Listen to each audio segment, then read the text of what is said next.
So lies, damn lies, and statistics in medical practice, the general semantic criticism, is concerned with the medical consultation whereby the physician asks the patient to make a decision or consent for treatment. This medical process begins with the gathering of information from clinical and radiographic examinations and other medical testing from which medical statistics are documented. Medical statistics are presented to the patient as facts, reducing the patient to the territory of the statistical map, concluding in the statement, this is your diagnosis and this is the treatment you should have. As a healthcare practitioner, my job is to supply the patient with information, and it's the patient's job to make the decision, using that information to either consent to or refuse treatment. Informed consent and resulting decision or denial from treatment is the heart of my topic. The premise is that patients make a decision based on information. However, the information the patient uses to make the decision is often in the form of diagnostic statistics. So I'll use a clinical case study of a fictitious patient to demonstrate my premise. So this is our patient, Mr. Diminutive Size, also known as Sleepy. And he suffers from a sleep breathing disorder called sleep apnea, the hallmark of which is as he goes into deep sleep, the jaw falls back, the tongue falls back, his airway is obstructed. The event can last for many, many seconds, up to a minute, perhaps longer, denying his body of air, which is contained of oxygen. Oxygen is the issue. And as oxygen goes down in his body, we call that oxygen desaturation. His chief complaint is loud snoring, excessive daytime sleepiness. He was born in December 21st, 1937. He's on Medicare. He's 4'1", 210 pounds, and his BMI, his body mass index, is 61. He's quite obese.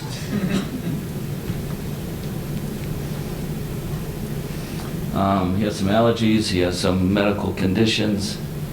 He has some memory loss. He's on some medication. And he has witnessed apneas by his wife, Mrs. Size. And he's really concerned that Mrs. Size refuses to let him sleep in the bedroom because of his loud snoring. He's had some other treatment. He's used the CPAP machine. He's had some surgery, and he's now come to me for an oral appliance for his sleep apnea. And this is this medical test. On the previous slide, I showed that he had a sleep study called polysomnography, and we gathered some statistics. So certainly, based upon my interpretation of these statistics, I can create quite a story for Mr. Size. So I pointed to a few. He slept 6 hours. And during these 6 hours, this is the number of events. He stopped breathing 288 times in one night, for an average of 98.2 times each hour. So every hour, 48 times he stopped breathing. However, what's even more significant is he stopped breathing for about a minute each time. And when he stopped breathing, his oxygen level went from 96% saturated in his blood, so he had 96% oxygen in his blood, which is really quite healthy. However, during these events, his oxygen levels went down to 76%. So you know, Mr. Size, if you walked into a physician's office and they put a pulse oximeter on your finger and measured the oxygen levels in your blood, and if your oxygen levels showed 76%, you'd be rushed to the hospital. Even more significant is nearly 2% of the test, 2% of the time he slept, his oxygen levels went below 90%, which according to the research in medical journals, he's 6 times more likely to have a cardiovascular event. The reason he's sleepy is because each time he goes into deep sleep, he's aroused or awakened out of deep sleep into light sleep 247 times. So every time he gets into deep sleep, he has this apneic event, his oxygen levels goes down. and 41 times each hour he awakens. Now, he may not perceive that he's awake, but he's kicked out of deep sleep into light sleep. He's spending too much time in light sleep, which is indicated up here on sleep staging, and that's why he's sleeping. This triggers what we call the flight response. We're going to go through this quickly.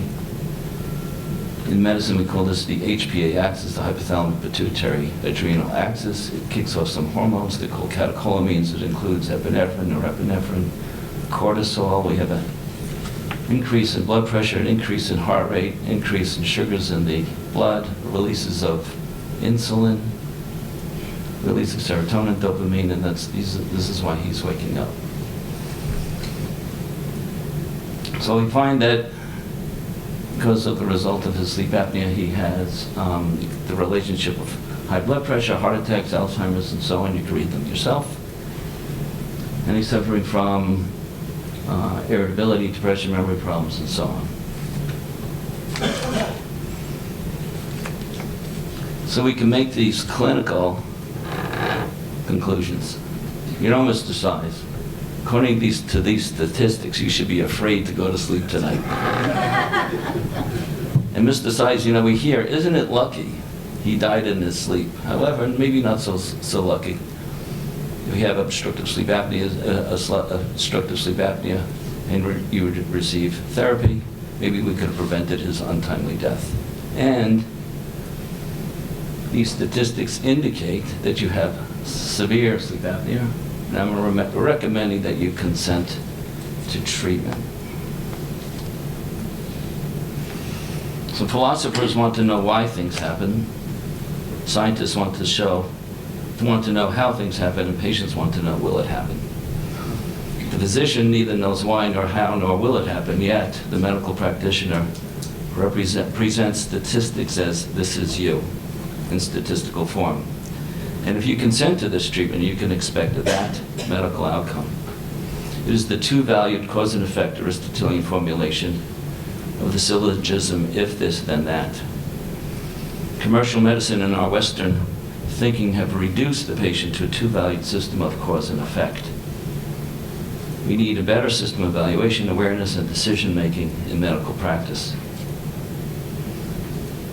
Bertrand Russell said, the law of causation, according to which later events can theoretically be predicted by means of early events, has often been held to an a priori, a necessity of thought, and a category with which science would not be possible. Well, that may be necessary for science, but not always in daily life. In daily life, use of a two-valued cause and effect leads structurally to a great deal of absolutism, dogmatism, and other harmful semantic disturbance. Korzybski analyzes the structure of cause and effect to resolve the issue of harmful semantic disturbances. We feel some mysterious structural continuity, some mysterious overlapping of cause and effect. But we must accept that the interval between cause and effect is finite, says Korzybski. The structural fact changes the whole situation because something might happen in between. The same cause would not produce the same effect. The expected result would not follow. There might be something in the environment which can interfere with the process of passing from the condition labeled cause to the condition labeled effect. We can never suppose that a cause is alone sufficient to produce the supposed effect. When we consider the ever-changing environment, the number of possibilities increases enormously. A better understanding of these notions based on a multi-valued semantics of probability becomes a paramount issue for all science and medicine. Korzybski expands the two-term cause and effect relation into a multi-valued causality. Infinite causality leads to infinite probability, and maximum probability leads to multi-valued determinism. Korzybski further writes, the lack of multi-valued semantics necessary for multi-valued determinism causes a shift toward indeterminism. The core idea of indeterminism is closely related to the idea of causality. Indeterminism is simply an event without a cause. An example of an event that is strictly not caused is one that depends on chance, like the flip of a coin. If the outcome is only probable, not certain, then the event can be said to have been caused by the flip of the coin, but the results, the heads or tails, is not predictable.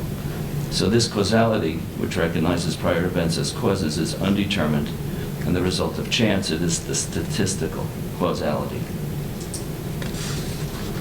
Two-valued cause and effect results in two-valued determinism. The test showed these results, which concludes in this diagnosis, prescribing this therapy. Do you want therapy or not? The way statistics are presented during a medical consultation is less determinism and more predetermined. The predetermination implies that there may be many choices, but the decision is already made, predetermined. Determinism is critical for the question of ethics. Strict determinism implies just one possible future. Korzybski writes that ethics has fought determinism throughout all our past on the grounds that in a predeterministic world, all ethics would be impossible. If a man is compelled to do something, then we get told he is not responsible. Korzybski states that in a non-Aristotelian civilization will require the unification of all existing human principles, including ethics, on the basis of exact science. So where does this all leave us? What is the ethical responsibility of the practitioner and of the patient? If physicians accept multi-valued determinism, they realize their own responsibility to the individual and understand the actions of the doctors, who are responsible for the future of the patient on deterministic grounds. The main point is that if we were to accept predeterministic attitude, a great deal of harm would be done, harm that could be prevented. So revisiting our case history in a multi-valued cause and effect, what other possibilities can we present to mysticize? The first is the difference between possibilities and probabilities. Although many possibilities exist, only some may be probable. Next, in medicine, there's a big distinction between correlation and cause. Many people have obstructive sleep apnea and do not have hypertension, diabetes, or other medical maladies. Similarly, many people present with the manifestations of high blood pressure and other medical comorbidities, but have not been diagnosed with obstructive sleep apnea. Medical logic may only show a relationship to the disease, but there is no direct evidence-based research to validate cause and effect. A correlation may indicate that oxygen desaturations of sleep apnea have no relation to the patient's medical conditions, and the relationship may be one of chance or coincidence. My advice: ask questions, don't be rushed or pressured into making quick decisions, and ask someone when appropriate to share in the decision-making process. And by all means, get a second opinion. And I'll finish with this. My father, who had diabetes, high blood pressure, high cholesterol, angina, an irregular heartbeat, and sleep apnea, would go to the doctor, and when he came home, would tell my mom, "The doctor said there's nothing wrong with me. I'm fine. Let's go to the deli and get a couple of pastrami sandwiches, potato knishes, and chocolate shakes." Sometimes the patients just hear what they want to hear. Thank you very much.